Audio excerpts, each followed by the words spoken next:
Students, कैसे हैं आप सभी। वेलकम टू डिस्ट्री for success. In last video we have completed up to question number 20 of book 3 of class 12th। Today we will start from question number 21। ठीक है, question number 20 तक अगर अभी तक आप लोगों ने रिवाइज नहीं किया तो उनको रिवीजन कर लेना, क्योंकि उसमें हमने सिंपल क्वेश्चंस, असर्शन रीजन के क्वेश्चंस कर लिए। अब हम थोड़े से नॉर्मल क्वेश्चन पे आते हैं, फिर हम थोड़े केस स्टडी के क्वेश्चंस भी करेंगे। तो क्वेश्चन नंबर 21 है, The dash may indicate that the firm is experiencing stock out and lost sales. Options है average payment period, inventory turnover ratio, average collection period या quick ratio। पहले एक बार खुद से आंसर करने की कोशिश करो, क्या होगा। तो इसका आंसर क्या होगा, inventory turnover ratio. Inventory turnover ratio क्यों, सेल, स्टॉक, ये सब हम किस में लेते हैं, inventory.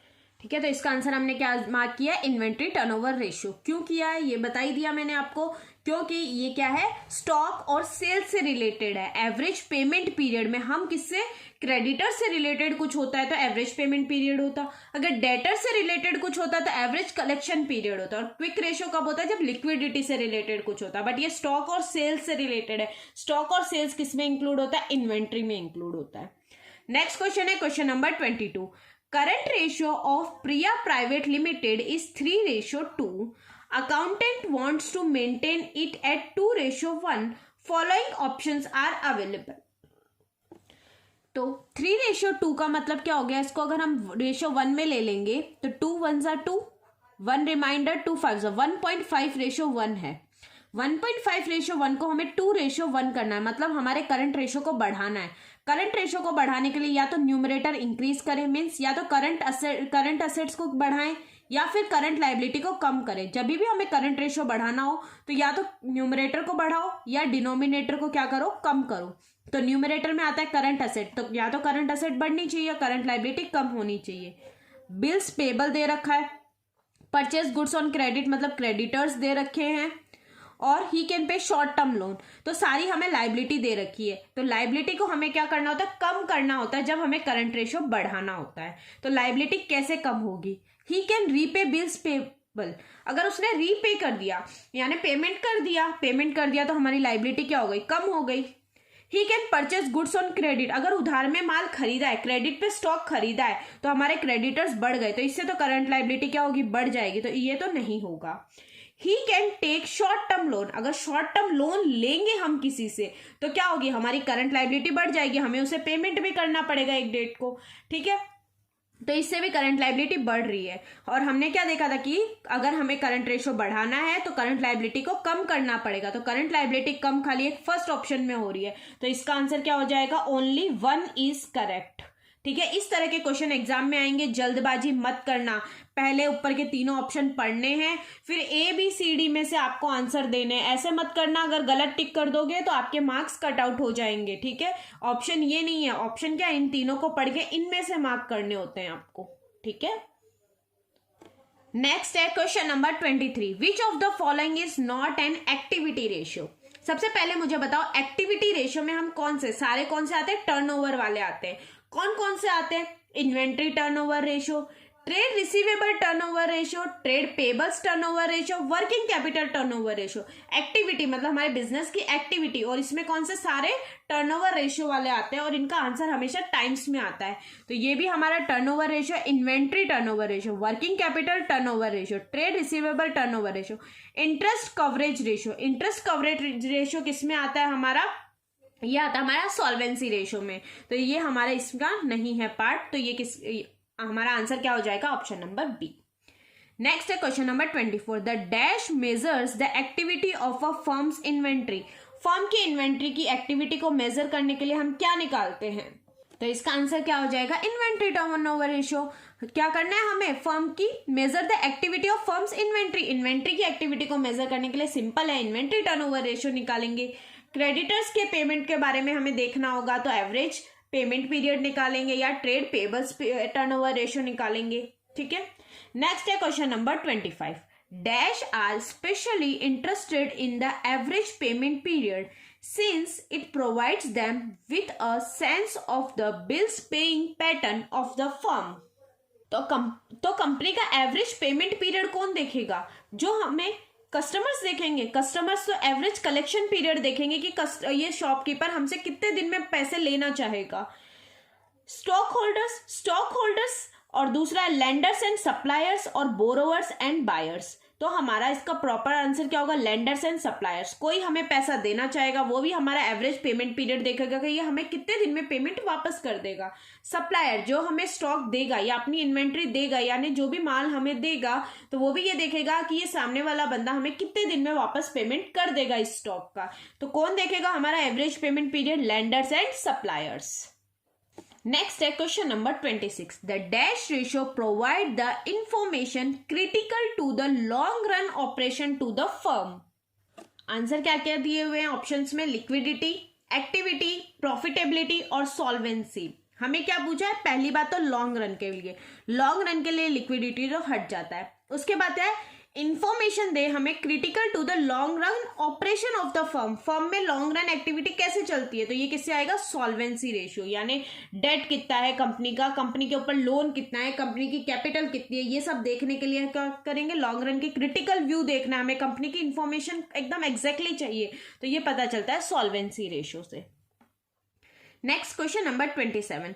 X Limited has a debt equity ratio of 3:1. According to the management, it should be maintained at 1:1. What are the choices in front of management to do so? Options क्या क्या दिए हुए हैं, ऑप्शन दिए हुए increase equity, reduce debt, both that is increase in equity and reduce debt, या all of the above. तो देखो अभी मैंने बताया डेट इक्विटी रेशियो का फॉर्मूला होता है डेट अपॉन इक्विटी, और इस बार हमें क्या करना है, इसको रेशियो को कम करना है, ज्यादा था कम करना है, कम करना है तो उल्टा कर देंगे, क्या, न्यूमरेटर तो हमारा कम होना चाहिए और डिनोमिनेटर हमारा क्या होना चाहिए, बढ़ना चाहिए, क्योंकि डिनोमिनेटर हमेशा रिवर्स कंडीशन में चलता है। न्यूमरेटर हमेशा कम करना है तो कम कर दो, अगर रेशियो को बढ़ाना है तो बढ़ा दो, और डिनोमिनेटर हमेशा उसका उल्टा चलता है, यानी हमें डेट तो कम करना है और इक्विटी बढ़ानी है। तो देखो इंक्रीज इक्विटी, हाँ हमें इक्विटी बढ़ानी है, रिड्यूस डेट, हाँ डेट भी रिड्यूस होंगे तो हमारा रेशियो कम होगा, increase in equity, reduce debt, हाँ दोनों चीज साइमल्टेनियसली होंगे तो भी वेल एंड गुड है।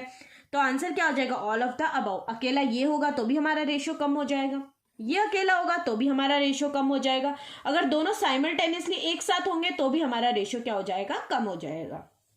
नेक्स्ट क्वेश्चन है क्वेश्चन नंबर 28. क्वेश्चन नंबर 28 में क्या कहा है, pick the odd one out. इसमें से ऑड वन क्या है, debt to equity ratio, proprietary ratio, interest coverage ratio, inventory turnover ratio. तो इससे तो साफ पता चल रहा है हमारे सॉल्वेंसी रेशियो के पार्ट है कौन कौन से, डेट टू इक्विटी रेशियो, वो क्या होता है, debt upon equity, proprietary ratio मतलब share holder fund upon total asset, interest coverage ratio यानी प्रॉफिट ऑफ द ईयर, या फिर profit before interest and tax upon interest on long term डेप्ट, non current liability, interest on non current liability. Interest inventory turnover ratio क्या होता है, cost of revenue from operation, या cox बोल देते, cost of revenue from operation divided by average inventory. ठीक है, तो ये तीनों तो सॉल्वेंसी रेशियो के पार्ट है, ये किसका, एक्टिविटी रेशियो का पार्ट है, तो ये हमारा क्या हो गया, ऑड वन आउट। तो हमारा आंसर क्या हो जाएगा, इन्वेंट्री टर्नओवर रेशियो। नेक्स्ट भी क्वेश्चन है, pick the odd one out. Gross profit ratio, return on investment, net profit ratio, acid test ratio. तो ये तीनों तो हमारे किसके, प्रॉफिटेबिलिटी रेशियो के पार्ट है, लेकिन एसिड टेस्ट रेशियो हमारा किसका है, लिक्विड रेशियो का पार्ट है, तो ये हो गया हमारा ऑड वन आउट। इसी के साथ डिस्कस कर लेते हैं gross profit ratio, return on investment and net profit ratio. इसके अलावा दो रेशियो और आते हैं, कौन कौन से, एक तो ऑपरेटिंग कॉस्ट रेशियो या ऑपरेटिंग रेशियो जिसको बोलते हैं, और एक ऑपरेटिंग प्रॉफिट रेशियो, ये भी किसके पार्ट है, प्रॉफिटेबिलिटी रेशियो के पार्ट है, operating profit ratio. Gross profit ratio का फॉर्मूला होता है gross profit upon RFO into 100। Net profit का फॉर्मूला होता है net profit upon RFO into 100।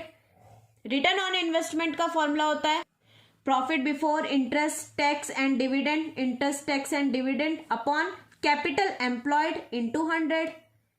Acid test ratio जो हमारा किसका, लिक्विड रेशियो का पार्ट है, वो इसका फॉर्मूला क्या होता है, liquid asset upon current liability.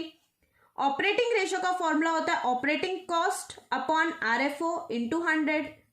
Operating profit ratio का होता है operating profit upon RFO into 100। ठीक है, ये सारे हमारे क्या होते हैं, ये पांचों के पांचों हमारे प्रॉफिटेबिलिटी रेशियो के पार्ट होते हैं। एसिड टेस्ट रेशियो और करंट रेशियो ये हमारा लिक्विड रेशियो का पार्ट होता है। तो इसी के साथ हमने रेशियो भी रिवाइज कर लिया। रेशियो 4 कैटेगरी में डिवाइडेड होता है, liquid ratio, solvency ratio, activity ratio and profitability ratio. Liquid ratio में 2 रेशियो आते हैं, करंट रेशियो और एसिड टेस्ट रेशियो या लिक्विडिटी रेशियो। करंट रेशियो का फॉर्मूला होता है current assets upon current liability. Liquid ratio का क्या फॉर्मूला होता है, liquid asset upon current liability. Liquid asset कैसे आता है, करंट असेट्स में से हम स्टॉक एंड इन्वेंट्री को क्या कर देते हैं, माइनस कर देते हैं। सॉल्वेंसी रेशियो में क्या आता है, debt equity ratio, total asset to debt ratio, proprietary ratio, interest coverage ratio. Activity ratio में कौन कौन से आते हैं, inventory turnover ratio, trade receivable turnover ratio, working capital turnover ratio, trade payable turnover ratio. Profitability ratio में कौन कौन से आ जाते हैं, gross profit ratio, net profit ratio, return on investment, operating ratio and operating profit ratio. इस according हमारे total ratio में कितने फॉर्मूले हैं, मेन हमारे 2 लिक्विडिटी रेशियो के फॉर्मूले हैं और 4 सॉल्वेंसी रेशियो, कितने हो गए 6 एंड 4 एक्टिविटी रेशियो के 10 एंड 5 कितने प्रॉफिटेबिलिटी रेशियो के, यानी टोटल 15 है। उसमें भी हमने पता है 3 आइडियल रेशियो होते हैं। करंट रेशियो का आइडियल रेशियो होता है 2:1। जितना ज्यादा होगा हमारी कंपनी उतने अपने ऑपरेटिंग एक्सपेंसेस को मीट आउट कर पाएगी। लिक्विड रेशियो का 1:1 और डेट इक्विटी रेशियो का क्या होगा, 2:1। आइडियल रेशियो का जितना कम होगा कंपनी उतनी अच्छी होगी। मतलब डेट कंपनी के अंदर क्या है, डेट्स कम है, यानी आउटसाइड लायबिलिटी कंपनी की कम है, तो वो क्या होगा, रेशियो कम होगा। ठीक है, तो कंपनी का इंप्रेशन क्या जाएगा, शेयर होल्डर्स पे अच्छा जाएगा या जो भी इन्वेस्टर्स होंगे उन पे अच्छा जाएगा। तो इसी के साथ हमने रेशियो को भी एक तरह से पूरा रिवाइज कर लिया है। फर्स्ट वीडियो में हमने फाइनेंशियल स्टेटमेंट को अच्छे से रिवाइज कर लिया था। तो इससे क्या होगा, आपके 10-10 मिनट्स के वीडियो में, 10-12 मिनट्स के वीडियो में क्या होगा, चैप्टर्स अच्छे से रिविजन होते रहेंगे। इसी के साथ हम वीडियो यहीं पे कंप्लीट करते हैं। आगे के क्वेश्चन हम हमारे नेक्स्ट वीडियो में कंटिन्यू करेंगे।